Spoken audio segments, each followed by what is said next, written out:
19 horses will start today's 139th Kentucky Derby, and one rider is out to make history. Kevin Krigger's journey to Churchill Downs began nearly 2,000 miles away on the Caribbean island of St. Croix. He's just the second black jockey to saddle up for the Derby since 1921, and his goal today is to become the first to win in more than a century. Michelle Miller has his story.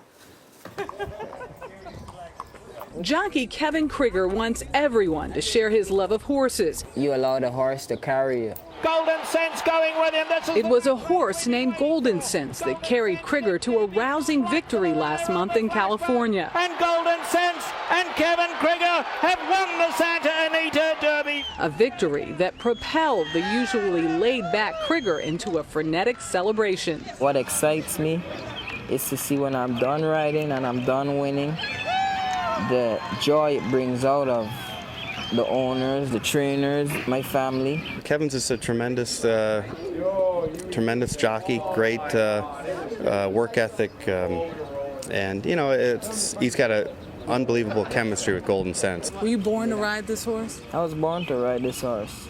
It's the jockey Kevin Krigger. Krigger was born on St. Croix in the U.S. Virgin Islands, where he rode his first race at age 17. But even as a schoolboy, Kevin would sneak off to ride every chance he got. The teacher called me every day, "Krigger, your son is out on a horse, he should be in school." Krigger is one of the hardest working guys in the game, arriving by dawn's early light, well before the horses have had their morning baths. He goes barn to barn to hustle exercise rides from any trainer that will let him. He says he loves the view from his office. That hard work is paying off. Krigger's become one of the top riders on the West Coast. And today has a golden chance to not just win the Derby, but to restore its forgotten legacy. Do you know what's at stake here? Of course I do. There hasn't been an African-American jockey to win it since 1902. In the late 1800s, African-American jockeys dominated racing. They were major stars, and some were even accorded equal status. We were horse racing, the grooms, the trainer, the riders. The very first Kentucky Derby was won by African-American Oliver Lewis. We met retired jockey James Long at Kentucky's Old African Cemetery No. 2. That's where many of the great black riders are buried, among crumbling headstones. Long says that when black riders started winning more and more prize money, some jealous whites led a violent campaign. It created a great, almost a racial barrier in racing.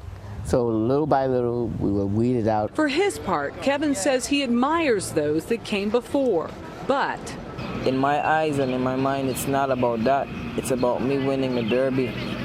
It's about the trainers and the owners and the country accepting me as a Kentucky Derby rider and looking beyond the complexion of my skin. Krigger hopes today's race can be about more than just race. For CBS This Morning Saturday, Michelle Miller, Louisville. I love this story, and I love the fact that he used to skip school to go riding. Right, you can bet that everyone in St. Croix is going to be watching the Derby today. You bet, yeah. Michelle Miller looked a little uncomfortable on that horse, though, I gotta say. I thought she looked fantastic. There she was, prancing along in her bright blue. Yeah, I love Michelle, but she looked a little shaky up there.